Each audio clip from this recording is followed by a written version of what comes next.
Your surroundings really can have a major influence on your mood. Just a few simple tweaks could be all you need to feel happier and healthier. Thanks for staying with us. I'm Tamsin Fidel. And I'm Erin E. LeBeau.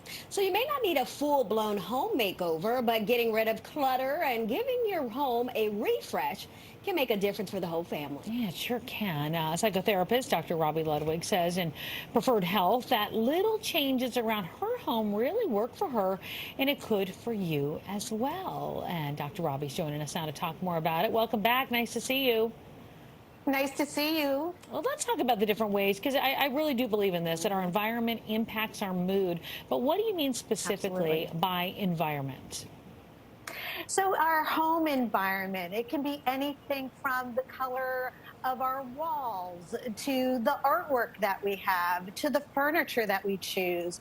Our homes have a personality that really impact the way we walk into the world. And you can think about it just in terms of, let's say when you walk into a restaurant that's romantic, it's low lighting, there's a certain ambiance, and it sets the tone. It's exactly the same with our homes. And it's even more important because it's the place where we need to feel comfortable and secure. I love it. So how did you come to realize that this was an issue in your life? Well, I needed to move. We needed to find a different space. So I was very well aware of how my taste had changed and modernized a bit, and how important lighting was, and how important it was for me to have friends over and to think about spaces that were welcoming for entertaining. And it was an opportunity for me to get rid of clutter and to be a better person within my home. So to be neater and more organized, just in terms of self-improvement, self-esteem, and for my family as well. Because I love talking about decluttering. You know this. This is my favorite topic. Is it just about getting rid of clutter, or is that a part of it? Because I find it very, I don't know, I find a lot of focus when I get rid of clutter, but I think that's probably just one part of it, right?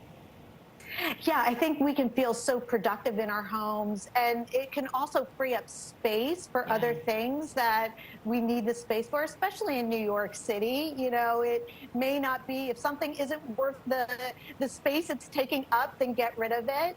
And it also makes room for the new things that we can have in our home that feels meaningful. Your home tells a story, so you want to think about the story you want to tell within your home, and also have other family members contribute to that story, whether it's beautiful photographs of your family or things you've collected on vacations, where you can look around and say, my home really represents not only who I am, but who I want to be. And you can really find things once you declutter and organize, especially under the sink, like having it all compartmentalized. Okay, so you said in your article that discarding possessions felt painful, like you were getting rid of little parts of yourself. So how did you get past that? I know there can be emotional attachment to people and things. Yes, I had this beautiful antique French provincial dining room table, and I couldn't have two dining room tables. So it was painful to give away. But for me, I just thought about who it was going to. And I actually made sure it went to a woman who was recreating space after a divorce, and she was looking for this table. It was perfect for her. She took a picture of this new table when she bought it in her home, and was just so looking forward to that being part of her new story and her new life. So it's really thinking about, once you're done with it, you want to make sure it's going to something you either believe in, like a charity, or a person who can use it in a powerful way.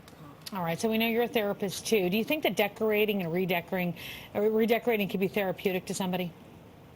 Absolutely. It's like giving a facelift to your home. And listen, we change, and what we want around us also changes, and it doesn't need to be expensive. It could be a new colored lamp. It could be an antique piece you find while shopping. It could be anything in the world that really makes you feel good in your home: lighting, color, new bedspread, whatever the case may be, just to uplift and feed your eyes. You feed your eyes and you feed your emotions and your daily experience. And it's really important to be able to take control of those things. I love it. Nothing makes me feel better than some fresh, clean sheets. Like, yeah, it's right? like, yeah, you're so right about that. Life Or changing. even flowers.